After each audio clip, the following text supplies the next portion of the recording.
All right, second segment, Kyle. I want you to lead off on this one. Anthony Davis, Bam Adebayo, who puts their hands on balls that don't belong to them more often, and who do you think is going to have a more dominant ball touching performance in the NBA Finals? I think both players in that caliber, I think they both just like touching balls a lot when they're not supposed to. If I have to give it one more than the other, I think AD has it in the bag. He's definitely going to touch more balls in the finals. I think he's going to come up and he's just gonna swat them all, grab them, all the above. I tend Your to agree. thoughts? Anthony Davis is averaging zero point 0.5 more ball touches per game in the playoffs, and Bam Adebayo isn't going to have Jason Tatum to touch balls at the rim. I think Anthony Davis, it's a lot, not Anthony Davis rather, but LeBron James's balls are a lot harder to touch, especially above the rim, because he still elevates at age 35 in his 17th year.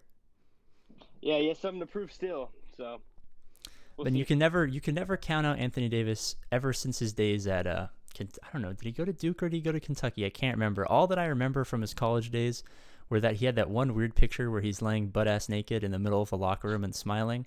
I can't get that out of my head. Ever since then, I haven't been a huge fan. I started to like him a little bit when he joined my team, but I can't get that image out of my head. Thoughts on his college It's always career? been on your mind. You know, uh, kind of irrelevant to be honest. I don't really partake in his college highlights. But what's interesting to me is how you still have that on your mind. His picture butt ass naked.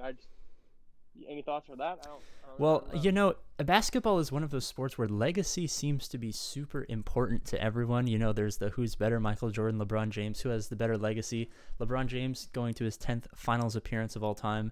Michael Jordan, obviously 6 for 6. Everyone forgets Kobe Bryant, clearly the best player who's ever graced God's green earth.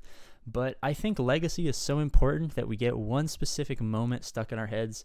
For Jordan, it's that game winner. For LeBron, it's probably choking against Kawhi in the finals, even though he averaged like 33 points against Kawhi. But I think legacy is so important that Anthony Davis's legacy, when it's all said and done, he could be a multi-time NBA champion, but his legacy is always going to be being naked on a tile floor in college. I hear you.